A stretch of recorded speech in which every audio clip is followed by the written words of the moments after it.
Hello, welcome to the Youth Engagement session for this CARE conference. For those of you who haven't already met me at this conference earlier today, I'm Peter Easton. I'm a professor of accounting at the University of Notre Dame and director of the Center for Accounting Research and Education, which has been running these conferences for the last 20 years. In the last 3 years, we've changed to virtual, largely to increase our reach. At the previous conferences, we've had in excess of 2,000 people, and we hope we have the same number at this conference. We'll know by the end of the day. The participants in this youth engagement panel are an awesome set of students from my class, Accountability in a Sustainable World. They're from all across campus. What they have in common is a passion for changing the future of our planet in a better way. That's the reason they chose to do this course. I want to tell you a little about the course because it gives you an idea of the background of this student group. First of all, we read 4 books. The Ministry of the Future by Kim Stanley Robinson, False Alarm by Bjorn Lomborg, The Future We Choose by Christine Figueres and Tim Rivet-Caro, and How to Avoid a Climate Disaster by Bill Gates. Of course, those of you that know these books know that they're very diverse. They couldn't be more different. We discussed them in class to give us a very broad perspective on sustainability, concerns about climate change, things that we can do, etc. We also had 15 speakers ranging from standard setters to SEC commissioners to leaders of the Big 4 accounting firms to leading investment managers to the major consulting firm in this space, Accountability.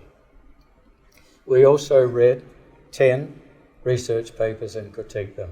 The whole course was a discussion. It was an adventure rather than what you would normally see as a course, learn some material, have an exam at the end. The idea was try to improve our background and our understanding of sustainability. I'm going to ask the students questions. The students have formed small groups. The questions I ask are the questions that they asked me to ask. So the first question, I'm going to ask the students to introduce themselves before they answer the question. The first question is, what role do you think education should play in moving the world towards a sustainable future? Christina, perhaps you'd like to start. My name is Christina Randazzo. I'm a psychology and film, television, and theater double major and a sustainability minor at the University of Notre Dame. I think that education is absolutely essential to moving sustainability forward. And I think that although we've made a lot of good change thus far with classes at university, such as this class, I think that there can be a lot more done, especially in an early education environment. I think that we need to make environmental education, ESG, sustainability, a part of the core curriculum. I don't think that there's any area of study that wouldn't benefit from having sustainability as a core theme in education. Thank you. Yep. So my name is Michael Trahanis. I study economics and energy studies here at Notre Dame, and I completely agree with what Christina says about education starting in the younger environment. But also here at the university, I believe that similar to the core classes we have, such as our foundational theology, college seminar, university seminar, and philosophy requirements, we should also have some hard science requirement about climate change. That way people can get the fundamental knowledge needed to understand what's happening in our rapidly changing environment. In addition to this, I also think that an experiential class, mainly for the first year, should be a great opportunity to teach people about what happens in their local environment. I'll give you an example as to why I think this is important. For me, when I was in high school, I went on a beach cleanup with one of my biology classes. And in this class, we discovered how much pollution was in our local environment. While not directly related to climate change, in seeing this in your local environment, it calls people to action and makes them realize how important it is to your local community. How about you, Diego? Hi, my name is Diego Sabata. I'm an exchange law student from Chile, and I specialize mainly in international law.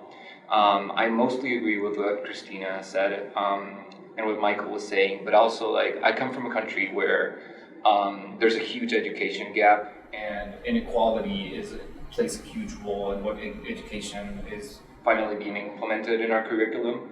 I think there has to be an emphasis, if we care about sustainability education, in how the education gets to different communities worldwide. Sustainability and climate change is a global issue, and it isn't going to make a difference if we only teach people in developed countries. We have to put a strong emphasis in developing countries and in basically all around the world. Yeah. Jace, how about you? Sure. I'm Jace Etchecherry. I'm an accounting major here at Notre Dame. And just building off that answer and some of what's been said already, there can never be too much education, especially on an issue like this where there is so much confusion and there's a lot of new data every day that we didn't have a year ago, 10 years ago, 50 years ago. And the more we can understand what that means and understand how to address that, prevent things like that from happening, correct what's already happened, just from the ground up, and whether that's starting earlier in school or companies having educational programs for new employees, any way that we can kind of continue to get this information out there and ensure that it's reaching all these audiences and really hitting home with the importance and the severity of a topic like this, I think is incredibly important. Couldn't agree more. Victoria? Hi, I'm Victoria Mallard. I'm a Master's of Civil Engineering student here at Notre Dame, and I agree with what everyone previously has said. Climate change affects everybody, so no matter what your academic curriculum is, you need to incorporate sustainability and ESG initiatives into the academic curriculum through early education, K through 12, and following through university, and continuing with corporate training as well. Let me ask a follow-up question. I think we've all come to the conclusion that the United States is lagging behind the rest of the world. What's your thoughts about that? What can we do about it? Why is it occurring? Absolutely. So the U.S. does have an educational gap, and we are behind in accountability and sustainable initiatives. What I believe needs to happen is just how Michael was saying, incorporate, and Christina was saying, incorporate sustainability into our core curriculum. Make that a focus.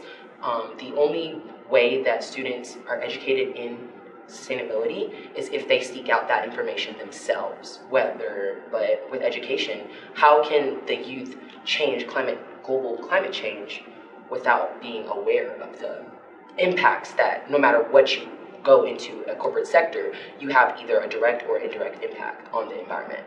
So it definitely needs to be incorporated in our main curriculums. Yeah, absolutely. I also think that building stronger and healthier relationships globally with other countries would be really beneficial. So I think that each country has discovered new ways to do this well, to educate well. And when we're isolated from one another, that doesn't really help anybody. So by really reaching out and learning from one another, and by diversifying our education system, by implementing things that have worked really well in other countries, I think that would be another way for the U.S. to kind of pull ourselves forward in that regard. I think if we look at it from the business environment, we can see in places such as the European Union that their accounting standards for sustainability are much more cohesive across the Union than they are in the place of the United States. And I feel like there's a little bit of a feedback loop between business and the individuals in their education. If, for instance, the accounting standards in the United States were much more stringent and required a focus on sustainability, then people graduating from college would have to understand more of that to be able to get into the business sphere. Great point. I think I can add to that. I think that the U.S. is lagging behind in many ways because there's, since it's just a hugely powerful country and holds a lot of like the leeway in terms of international relationships, the U.S. doesn't really have pressure to actually move forward in sustainability initiatives. I feel that the key issue here is to have an active civil society, an engaged civil society that pressures actually investors, pressures companies, corporations, and firms to actually get behind the sustainability agenda. I think that none of this could be possible without pressure from students, from youth panels, from academia. I think that the way we can get corporations and government to actually push forward different agendas regarding ESG initiatives is actually through civil society. So yeah. Yeah, I agree. I think what's most maybe disappointing to this point is this is an opportunity for a country like the United States to become a pioneer and a leader in initiatives such as sustainability and really playing a huge role in the global community to kind of be a role model for other countries. And we haven't seen that, but I think that like classes like the one we've had this year and panels such as this one, like you said, civil society pressure, can accomplish that goal of kind of showing other nations, showing the United States, showing the world that this is important to the new generation of people and it's not going away, and neither should we. Given what you know about investor pressure, making companies act in a more ESG conscious manner, how will you adapt your spending habits to help build a more sustainable future? How about you, Kevin? Hi, my name is Kevin Tracy. I'm a master's in accounting student here at Notre Dame. I think the number one way to adjust spending habits in order for a sustainable future is to have specific ESG standards that these companies can follow that make sense and that other people in the world can follow as well. So when it comes to like investing, things that people are going to be looking for specifically in our generation is going to include things like pollution, workers' rights, and when it comes to that, I think that a lot of people in our generation will be spending their dollar deciding where they want to invest based on the amount of good that they're doing in society. That's a huge factor with our generation. How about you, Stacey? I completely agree with Kevin, and I think when it comes to investing and also like personal like spending habits, it's very important to understand that a lot of the climate reports that are being released, there should be a lot more transparency with that.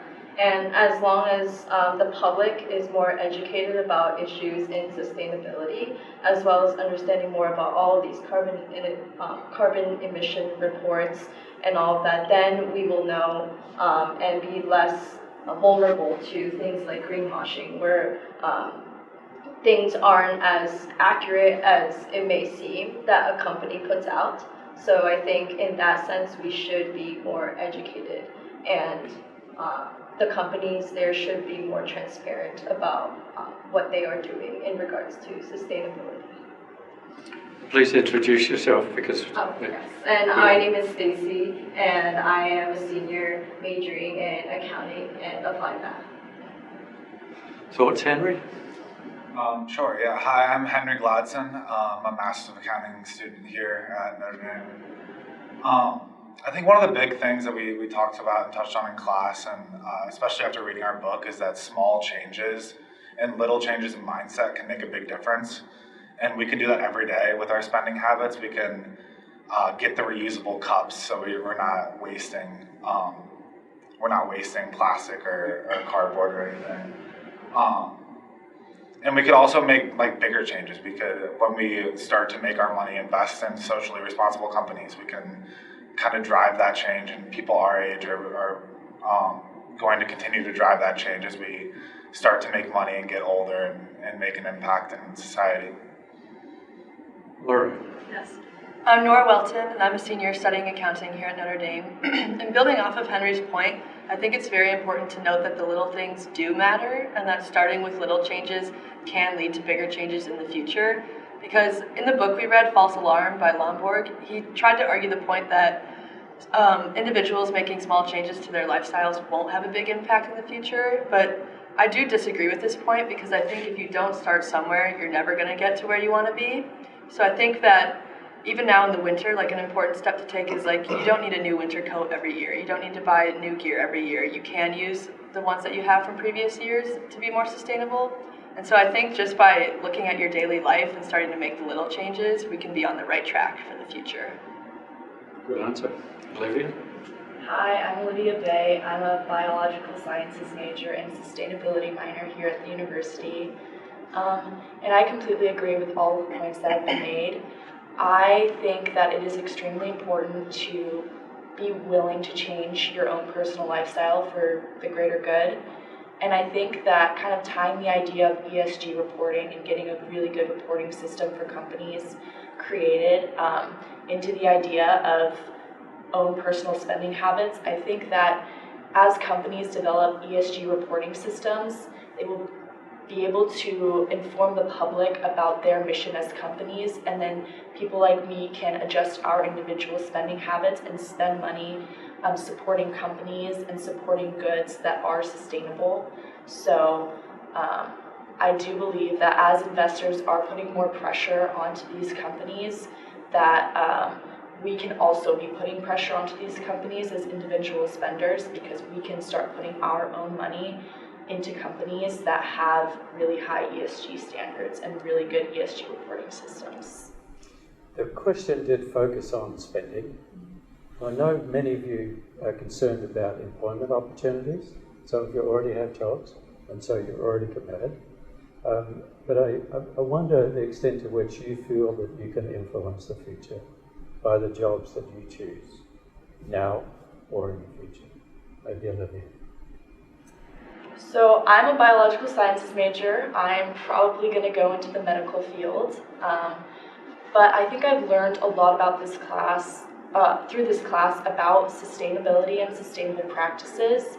So even as I try to become a doctor, and maybe if I get my own business in the future, I can support local businesses, get my goods and services that I need to run possibly a business in the future, even though it's in the medical field, from other sustainable companies. So that's how I hope to incorporate what I've learned from my sustainability minor into my future career path. Awesome.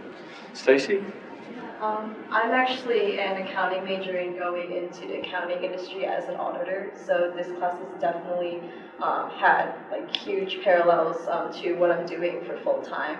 And I think that one important thing in regards to sustainability in accounting is a lot of these accounting standards can be reformed in order to promote more awareness of climate change and have businesses make better decisions in regards to hitting certain thresholds or being more transparent about reporting things in their climate change reports. So I feel like as an auditor, not only do I have the authority or the power to change or reform these climate restrictions and thresholds for the better, but I also feel like I can allow like better businesses to make better decisions for the future.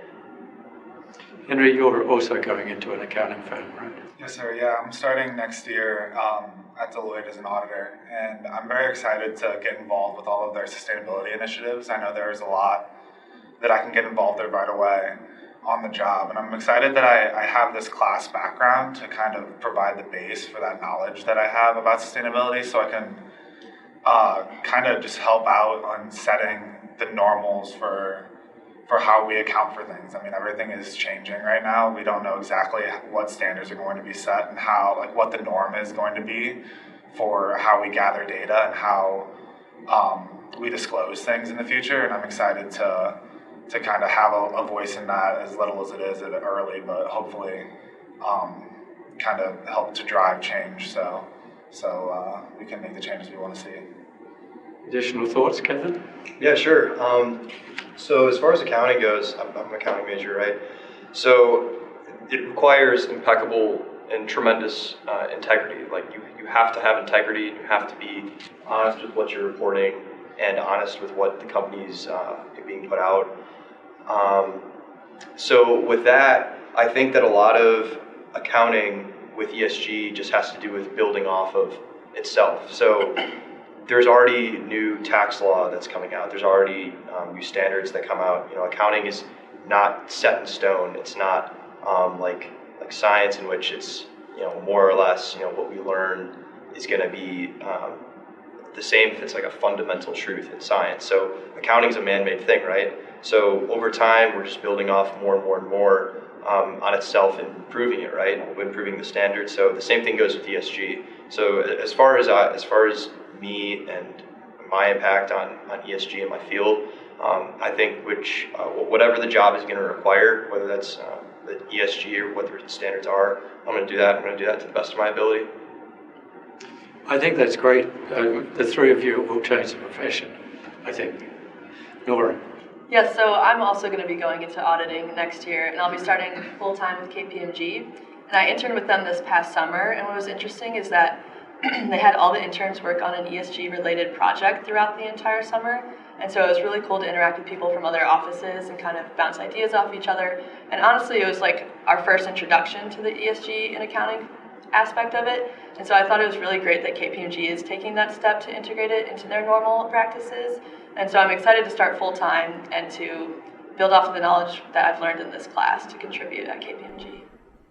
Let me ask a related question, and I'm going to ask the biologist last.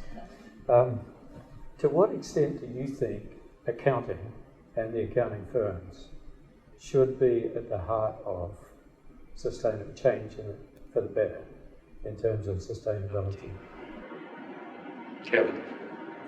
So I guess it kind of goes back to my point earlier, honest reporting, and doing whatever we possibly can to make sure that not only is our integrity maintained, like within firms, but the integrity of these companies as well. So it's not just us like looking at something and trying to put out that information to make a company look bad. It's also trying to ensure that these companies are doing the right thing and having honest information put forward. Stacey? Yes, I agree with Kevin. I think integrity is basically like the prime characteristic of accounting, and in order to be a very good accountant. And I also feel like the heart of sustainability in regards to the accounting industry is generally through the boards and through management, because it trickles down. Like what the things that the board says or the things that your higher ups tell you, it can influence like future employees in many ways. And I think that as long as we are making sure that sustainability has like a larger presence in these accounting and in the practices of auditing and advisory, then it will allow these companies and like all these firms that we are auditing, and it allows us to keep them in check and make sure that they are not only upholding certain thresholds that are being placed by the board, but are also making sure that they are abiding by what they're saying that they are doing in regards to sustainability. Before you answer the question, Henry, can I change it just a little bit? Sure. To what extent, though you're just entering these firms, you haven't even entered yet, you've probably had an internship, have you? Yes. So you know the firm. To what extent do you feel that the firm you're entering is embracing sustainability? To what extent are they understanding sustainability, or are we really still in our infancy? Yeah, I think Deloitte especially is very much embracing sustainability. I know Veronica Poole has spoken on this conference in the past, and she spoke to our class. She's very high up at Deloitte, and this is something that's very close to her heart. She works day in, day out on sustainability efforts. And I think that's very important for Deloitte. I think one thing that, just kind of to answer the question as it was stated earlier, like why the accounting industry is important in sustainability efforts is also consistency and comparability across industries. I think that the big four firms will really be able to work with industry and work with companies to maintain consistency in reporting on certain efforts like type 1, type 2 emissions, how like kind of rolling out how they're going to report that, how they're going to disclose that, how they're going to measure that.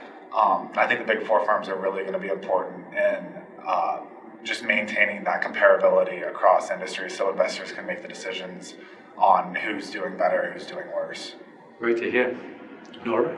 Yeah, and building off of that, I think overall auditors are trained to provide assurance about information, and so by training them in the field of sustainability and by giving them more information and integrating it into a normal part of their practice, I think that they can have a very important role in the standard setting process.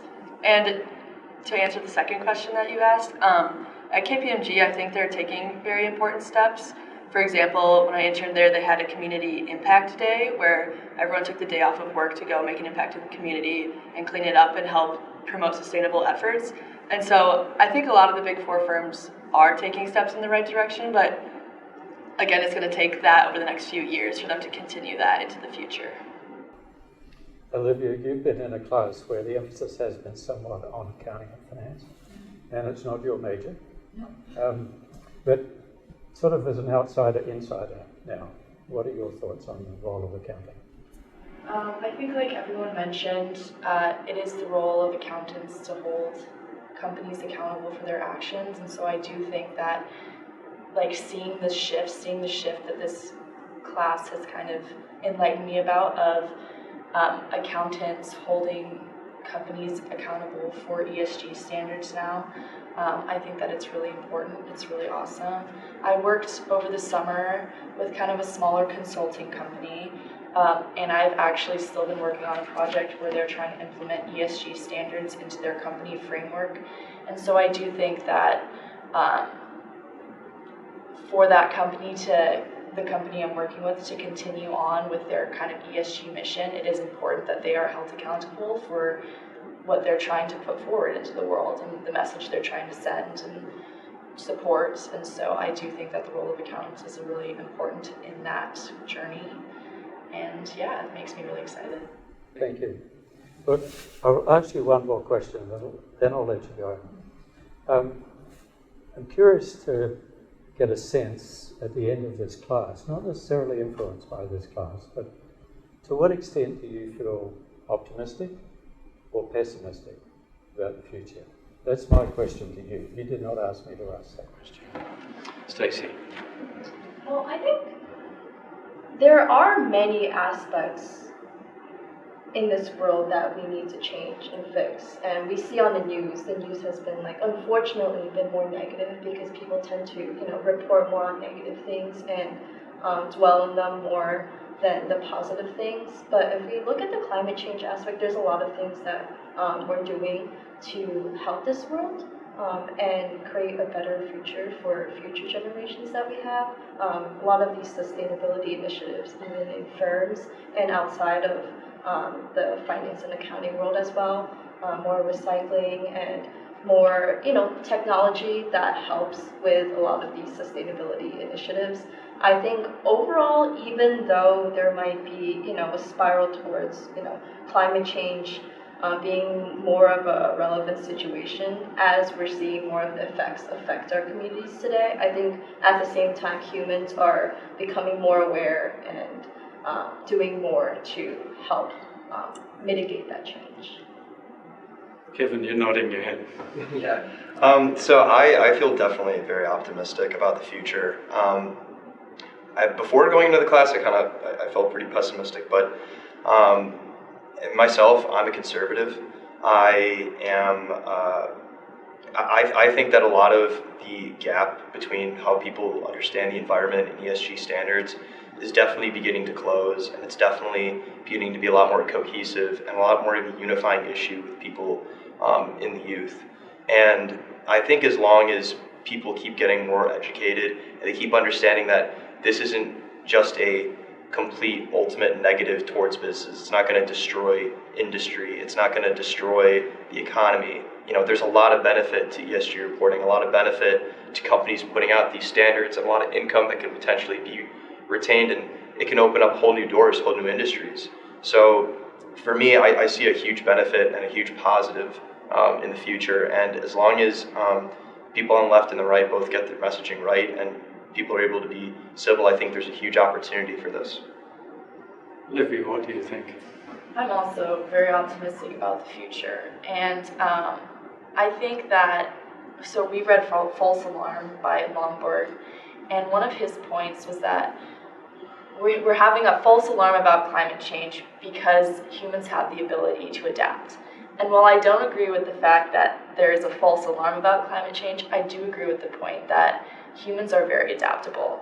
We've created systems and adapted systems economically, socially, for the entirety of human existence. And so I really am optimistic that based off of new technologies that are being created, based off of the concern that is being raised within business currently, systems that are on the brink of being created, that we are going to be able to figure this out as a human community. Laura, what do you think? Yes, I totally agree with that, and I think it is a very important point that a lot of research is being done. And so I do feel optimistic because I think a lot of firms and a lot of people do care about climate change and they do want to do the right thing, but I think we're at a point right now where we don't always know what the right thing is. So I'm very optimistic with the fact that a lot of people are interested in pursuing this, and so I think the research will pay off in the future. Great to hear. Henry? Yeah, I tend to be a little bit more pessimistic than my group here. I think there's a lot to be done. It's very urgent, and I think that's something that I think most people don't recognize is how urgently we need to take action to make those changes that are 30 years away. We need to start now. We need to make small and large changes right away. I think we can do it. I don't think it's a lost hope, but I think just kind of where we're at now needs to change, and I think people need to kind of understand that this is very real and it's happening right now, and we need to start getting to work. How does ESG encompass sustainability? Is it more than sustainability? We all know there are three elements to ESG, E, S, and G. How do the three fit together, if at all? Elizabeth. Hi everyone, my name is Elizabeth Olson. I am studying marketing in Mendoza College of Business with a minor in sustainability. ESG is a topic that we have touched on a lot in this class, primarily the fact that there is no kind of uniform definition for ESG that businesses need to be following nowadays. But that being said, it's very important when considering ESG in the future to incorporate the three components: environment, social, and governance. So what that means is when companies are trying to become more sustainable, it's important that they have the governance framework in place that will encourage them to adhere to the practices that are needed for them to stay sustainable and hold them accountable. With that being said, we've also discussed a lot in this class that there's a social aspect that plays into the idea of an ESG business. So sustainability does fall under the umbrella of ESG, but it also means that when we're encouraging companies to follow ESG practices, we're not just encouraging them to be more sustainable, but we're encouraging them to be better businesses overall. So for example, we're encouraging them to adhere to fair labor practices. We're encouraging them to be more transparent in all of their practices to stakeholders beyond just what they do in terms of sustainability. So going forward, it's really important that we focus on the fact that ESG does encourage businesses to be sustainable, yes, but it also encourages them to just adhere to being a better business overall and caring more about human rights and the planet overall. Thank you. My name is Molly. I am a Master's of Accounting student here, and I'd just like to build off of what Elizabeth was talking about. With companies really focusing on just working towards common good, we actually read in our book, The Future We Choose, about how lower income communities are disproportionately impacted by climate change, and in this way we can see that the E and the S are really inherently connected. So even though we are really focused on sustainability as that is a buzzword today, I think it's important to note that by pulling all E, S, and G up, we are working towards that common good. Good idea. Hi, my name is Megan Bollinger. I'm also a Master's of Accounting student here at Notre Dame. And building off of what Molly said, diving into the Future We Choose a little more, they provide 10 action steps for both individuals and companies to work toward a more sustainable future. And one of the 10 action steps is building gender equality. And the book goes into emphasize that when you tackle these social issues, you bring more people and a more diverse population into positions of power to make important decisions, and it gives a more holistic and beneficial decision-making opportunities for companies and for society as a whole. So just attacking those social issues helps to build the environmental and governance a little more in these companies. So that just emphasizes how related these three topics are. I'm Michael. I'm an accounting major, and I'm just going to build off of that. That it really is beyond sustainability, because it's about businesses doing better and proving really that they can compete in the future whenever these new regulations come into place, with being sustainable and being like socially responsible, because I think consumers in the future are going to be more cognizant of that, and they're going to start voting with their dollar and supporting businesses that are sustainable and make good changes to the world. To what extent do you feel optimistic that we will move in the direction that you all seem to suggest we can move? So I can start that off. Really, in The Future We Choose, which is the book that we read, it talked about stubborn optimism. So at least I am optimistic that we will make that move, that we will do something that will solve the problem, but that doesn't mean that we can be inactive. So it's really about being optimistic that something can happen, but also not having optimism make it so that you are inactive and that you don't take any action to make changes. So I think changes can happen, we just have to be moving towards that change. Elizabeth. If there's anything that I've learned in this course and as a sustainability minor, it's the fact that education is the most important component of addressing climate change and sustainability in general. I think the biggest issue nowadays is that unfortunately there's a large part of the population globally that is not well informed as to just how serious the issue is at hand. And I think that if more people were made more aware, if it was more prevalent in the news, and if it was more a component of education from an elementary level even, that people would be more inclined to carry out practices that would move us towards a more sustainable future. So I do think that people would care if they knew, and I think that people would take steps to move forward if they had the opportunity to. But I think that first we need to go about educating, especially the youth population nowadays. Interesting. I think that moving forward, I'm very nervous about the future, and my initial reaction is to be very pessimistic, and almost the more I learn, the more scared I get, knowing all this information is out there and people aren't necessarily making those changes now. But I also think that the only way to improve and move forward in a way that we need to is to be optimistic. So as much as I am nervous, I'm trying to keep that optimistic point of view. I definitely agree that it's so easy to fall into pessimism, but I think stubborn optimism is just essential to making change. And being in this class with highly educated individuals and peers of my generation has inspired a lot of hope in me that future generations are going to commit to making this change, and education and just commitment to bettering our world is what's going to get us there, and I think that brings me a lot of optimism. We all share a concern and a difficulty of talking with others about climate change. And well, we don't, that's not difficult for us, but sometimes people don't want to listen. How do you deal with those people? What are your suggestions to others who feel as passionate about climate change as you do, but don't know how to approach others, perhaps even family members, who totally disagree? My name is Chris. I'm from Philadelphia, PA. I'm in my second year of the MBA here at Mendoza, and I break it down into two elements. One's sort of like a EQ, emotional intelligence portion, and then the other is going to be more in facts. And so, touching on the EQ, a lot of these subjects can be kind of based in righteousness. It's not something that I think people want to talk about, but people really are, myself included, you find a personal satisfaction in making a difference. And so when you reach out and talk to others, I think you really need to check that emotion at the door, because it's really all about making that change and not about yourself. So sometimes when people begin to talk about, oh, hey, have you considered this? You should really try this. It comes across in more of a condescending manner. So you have to completely remove that from your conversation. The second element I would say is just keeping things factual.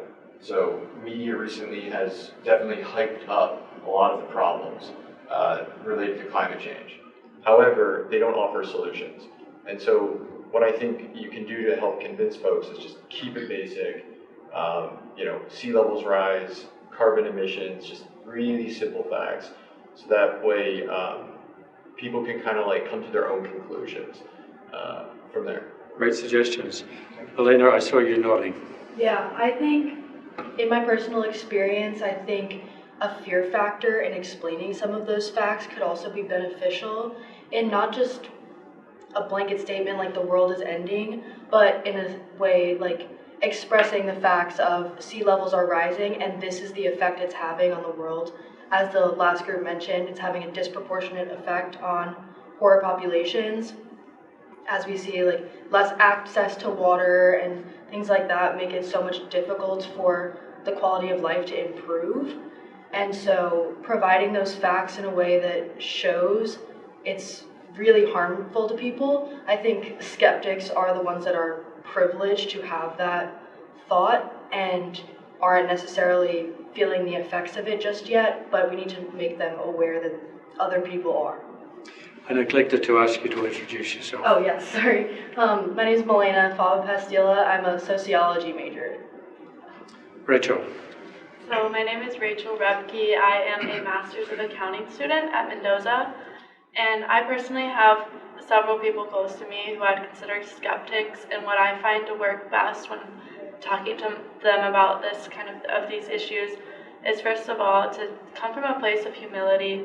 If they feel like there's any condescension in your tone when you're talking to them, they'll immediately disregard anything that you're saying. So I think just being humble and coming from a place of care and respect is very important.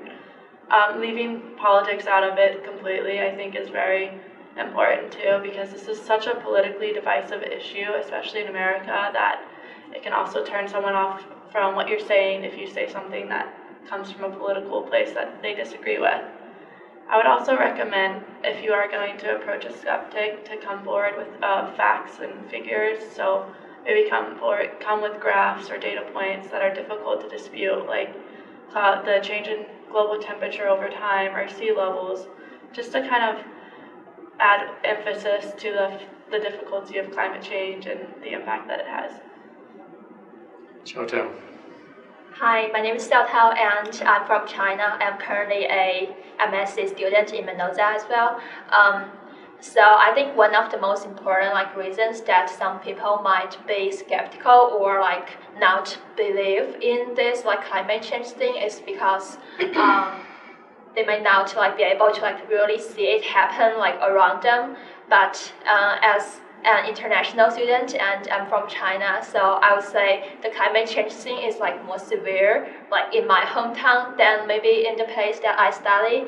So some people they didn't really see it happen doesn't mean it's not happening elsewhere in the world, but I would like to say my approach to this one would be maybe remind them that something is happening elsewhere in the world, and you need to deal with it maybe before it really happen in front of you. So it's really better to do it sooner than later.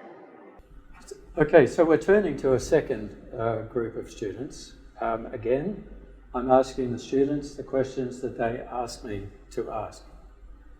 So the first question is, to what extent do you think governments and corporations should be responsible for facilitating climate change reduction and for encouraging a movement towards sustainability?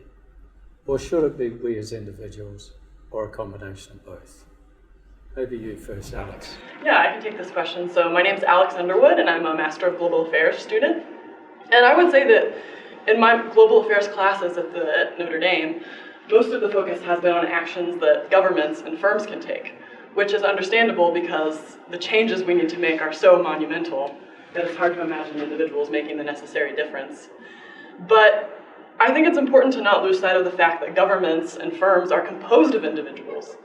And it's hard to imagine those institutions making the necessary changes if individuals don't also make the environment a priority and make those changes. And I think it's also important to remember that individuals hold a lot of power with their vote, as well as with their money, which they essentially use as a vote for corporations and products. I think that we're also afraid to admit the responsibility that we hold as individuals, because when the change is from 16 tons of emissions per year, per person, down to the 2 tons that we need to limit our warming to 2 degrees, 14-ton reduction is just unfathomable for an individual. And I think that making our grids renewable and driving electric vehicles will take us part of the way, but it won't take us all of the way. And I think if we really critically look at our 16-ton lifestyle, we can't honestly say it's good for us, our bodies and our minds as people either. So I urge everybody at this conference to remember the role that they play as individuals, and the work that we're doing on ESG reporting and mandating is so important, but to not get lost in the details and to remember the power that you hold sitting around conference tables and making decisions for your firm or for your university or for your investing group. Yeah, and make the individual changes necessary. Great thoughts. Cole. Yeah, I have a few things to add. My name is Cole Jarrett. I'm a junior with a major in marketing and a minor in sustainability, of course. Those are some great points, Alex. I just wanted to touch on what you said about vote and our power as an individual. I think that's really important, and it's something we can relate to that idea of everyone's vote matters. We all have a chance to play a role in the climate crisis. I mean, whether it's what you actually do for work, or even as simple as turning the lights off and turning the TV off when you leave your room for the day. And that just shows how much power we really have as individuals every single day to make a change. And I think if everyone can come together and try to make these sort of changes, it's already a step in the right direction. And like Alex said, that's where we need these governments and corporations who have the actual power to make laws and regulations and put them into place. I think that's where we need them to come in and kind of take what the people are doing and put it into some sort of tangible law. My name's Tucker Golay. I'm a third-year student here at Notre Dame Law School. I'd like to just touch again on that point about voting and the power of the individual. I think it's important to note that the government is in a unique position to take care of collective action problems. But what I think is so important about the government's role and the role of the individual in solving the climate crisis is making sure we're mindful of how we address these issues. And in particular, I think it's important for the United States, being in such a politically polarized climate currently, to try and get things done legislatively as often as possible. And I understand that that requires politicians to really put their name on the line when it comes to voting, but I think in doing it that way, by passing bills through Congress rather than using executive agencies, we get a little bit more staying power, and I think it helps us be more effective as regards sustainability.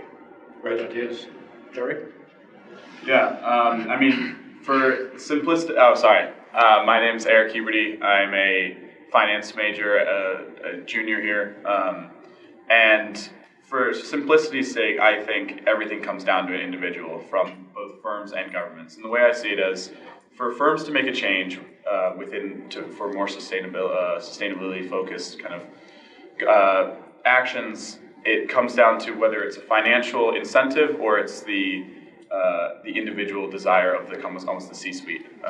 And for there to be a financial incentive, the only reason I see it to happen would be government action. And government action then is only going to happen through individual kind of the voting from their constituencies.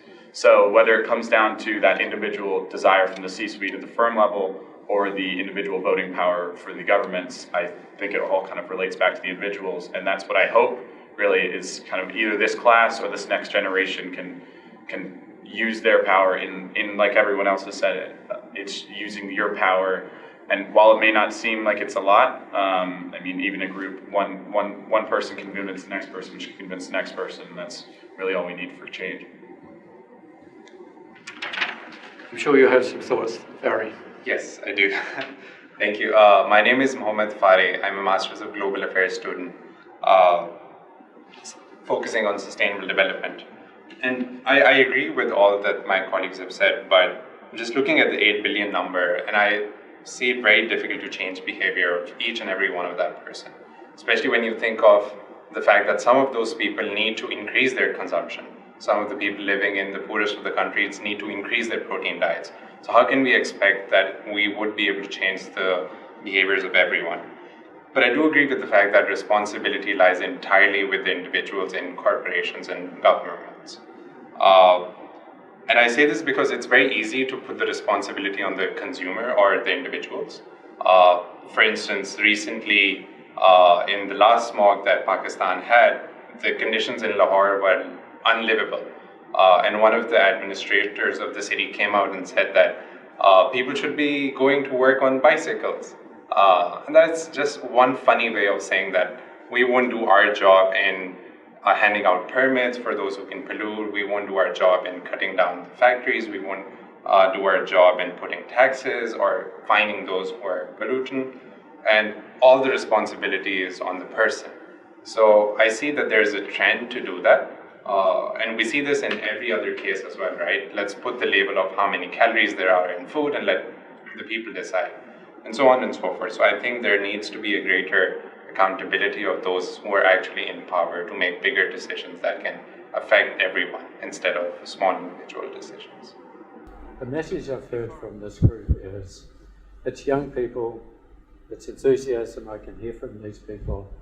We need to change things, and as individuals we need to act in various ways, even if it's only our vote, or our vote being an important part.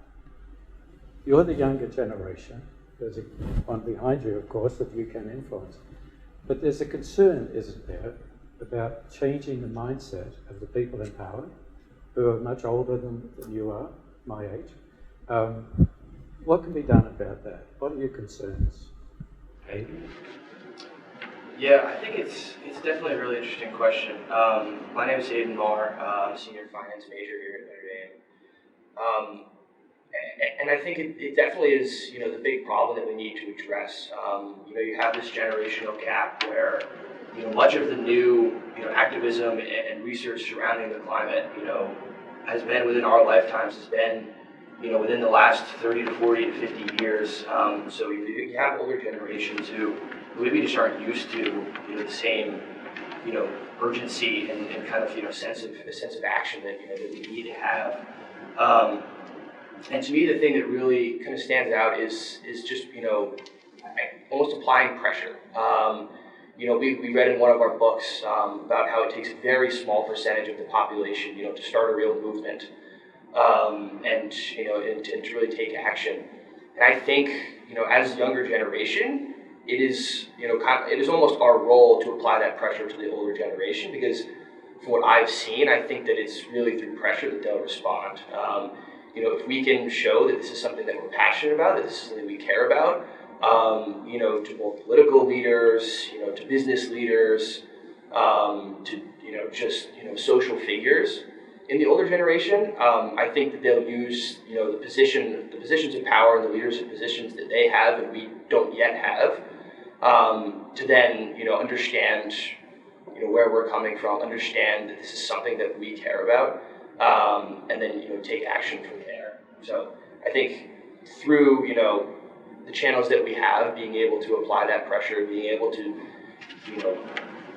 convey that this is something that, is important, I think that's, a real way to do it, to reach the older generation. Great thoughts and suggestions. Eric?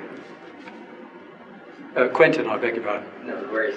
Hey, my name is Quentin Noland, and I'm an accounting student at Notre Dame. And to go off of what was being said earlier, I think, the power of our voices is extremely strong. And I know that even now, the youth is pushing for this movement to be had. And I think that, whether it be our vote, whether it be, activity on social media, whether it be just any sort of channel that is pushing the older generations, and they know it's coming and they know that pressure is being applied.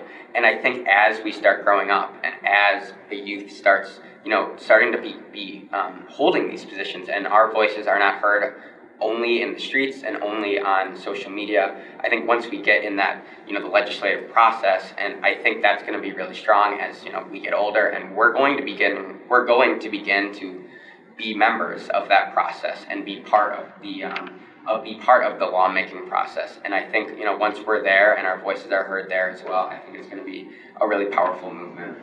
And something that I'm excited for, and something that I know everybody in this class is pushing for and excited to see the progress being made. Awesome. Liz? Hi, I'm Liz. I'm a Master's of Engineering student with a focus in environmental engineering. Just to kind of echo what Quentin said, I do think our voice is our most powerful tool. And just getting comfortable with the uncomfortable. I think as we continue to grow up in age, we just make those conscious choices of what's better for the environment. And we just continue to have conversations with the older generation. And once we start having those conversations and continue those conversations, I think eventually they'll get used to the idea of that this is what we care about, and this is what we want, and this is what our future is going to look like. Great. Leo? Hi, my name is Leo. I am a second year student at Notre Dame Law School. And I think, going off of what she said, increasing the amount of conversation and communication between the older and younger generation could be a very basic but helpful tool in the process, especially if it's taken or carried out between notable people from respective groups. And I think also it might be helpful to kind of acknowledge in the language the relative difficulty that the older generation has in becoming interested in this particular topic because of the new scientific findings that have, just become more relevant given the findings and so forth. Mackenzie. Hi, my name is Mackenzie, and I'm a second-year law student. And I think one of the biggest challenges so far is I think a lot of the conversation with the older generation has been more of an emotional appeal, like you need to protect the future generations. And I think we have to be a bit more strategic about how we approach it. So I have a couple thoughts. I think one of the main ones is as we enter the labor force, we have time, resources, and our talents that we can deprive certain corporations that we won't work for you unless these are your policies. And I think if we set that standard that you're going to have to adapt as a corporation if you want the younger generation to work for you, we'll force adaptation to the issue. And I think also one thing that's been really encouraging and I think should continue is a lot of the younger generation right now refuses to let climate change become a polarized issue or a party issue. So there's certain groups, like there's Young Republicans for Climate Change, where it shows like we're not going to let climate change only belong to one party now. And I think that if we set that standard early, once we get to the age where we can run for office or cause more legislative change, that'll help the polarization issue. But I think early on we have to set that standard that we're all in it together. It's not like an emotional issue anymore, it's a crisis issue, and we have tools to effectuate change. Absolutely. Can I ask a follow-up question? I think I'll ask Liz this question. So you talk about the importance of engaging the older generation. Many of you have raised this point. How do you approach someone who's a skeptic, who doesn't want to hear about it, who's very negative, a denier?